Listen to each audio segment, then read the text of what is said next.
नमस्कार, मैं पीयूष मणि अवस्थी। आप देखना शुरू कर चुके हैं इंडिया जंक्शन। लोकसभा चुनाव 2024 के बाद अखिलेश एक के बाद एक बड़े बयान दे रहे हैं, लेकिन इस बार अखिलेश ने बीजेपी को लेकर ऐसा आक्रामक बयान दिया है जो बीजेपी को चैन से सोने नहीं देगा।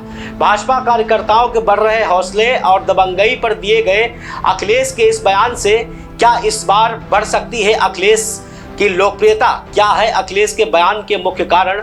हम दिखाएंगे इंडिया जंक्शन की इस रिपोर्ट में आक्रामक अखिलेश। जब लोकसभा चुनाव 2024 हो रहा था, उस बीच अखिलेश यादव सिर्फ अपने संगठन को मजबूत करने में ही जुटे हुए थे और बयानबाजी से काफ़ी हद तक बचते हुए नजर आ रहे थे। चुनाव में मिली अप्रत्याशित जीत और उत्तर प्रदेश में 37 सीटों के साथ अपनी मजबूत पकड़ बनाने वाले अखिलेश अब इस समय सीधे तौर पर भाजपा या यूँ कहें कि मोदी सरकार पर हमलावर हो चुके हैं। इस बीच अखिलेश एक के बाद एक अपने बयान या फिर सोशल मीडिया अकाउंट से लगातार जनता को जागरूक करते दिख रहे हैं और बीजेपी को निशाने पर भी ले रहे हैं। चाहे नीट परीक्षा का मामला हो या फिर कोई और विषय, उनके निशाने पर सीधे तौर पर भाजपा ही है। अखिलेश ने एक बार फिर भाजपा को खरी खोटी सुनाई है। इस बार अखिलेश ने भाजपा को ऐसा क्या कहा जिससे आम जनता के बीच अखिलेश की जगह लोकप्रियता में बदलती जा रही है? आज की अपनी इस रिपोर्ट में हम आपको ये दिखाएंगे भी और बताएंगे भी। दरअसल सपा अध्यक्ष अखिलेश यादव ने भाजपा सरकार पर नौजवानों का भविष्य बर्बाद करने का सीधा आरोप लगाया है और कहा है कि इस सरकार ने शिक्षा और परीक्षा व्यवस्था को नकल माफियाओं के हवाले कर दिया है। ये सरकार एक भी परीक्षा पारदर्शिता से कराने में विफल रही है। पूरी सरकार भ्रष्टाचार में सराबोर है, भ्रष्टाचारियों की गिरफ्त में है। उन्होंने कहा कि भाजपा ने 10 सालों के कार्यकाल में पूरे तंत्र को खोखला कर डाला है। ये सरकार छात्रों और युवाओं के साथ साथ देश के भविष्य के साथ भी खिलवाड़ कर रही है, छात्रों की मेहनत पर पानी फेर रही है। ये सरकार हर मोर्चे पर पूरी तरह से विफल रही है।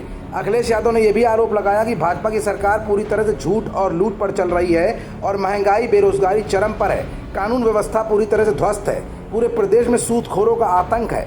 बलिया, प्रयागराज, लखनऊ, कानपुर के बाद शाहजहांपुर के तिलहर में भी कर्जदारों ने आत्महत्या कर ली। बरेली में जमीन पर कब्जे को लेकर दिन दहाड़े गोलियां चलाई जा रही हैं। सरकार अपराधियों को संरक्षण दे रही है, खुलेआम हत्याएं हो रही हैं। पुलिस प्रशासन और भाजपा के कार्यकर्ता पूरी तरह से बेलगाम हैं। कानून व्यवस्था पर सरकार का नियंत्रण अब खत्म हो चुका है। अखिलेश ने कहा कि प्रदेश में हालात शर्मनाक हैं।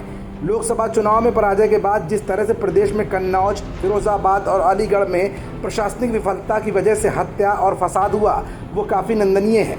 दिल्ली लखनऊ की लड़ाई में उत्तर प्रदेश की जनता आखिरकार क्यों पिसे? पराजय से जन्मा ये प्रतिशोध सामाजिक आक्रोश को ही जन्म देगा।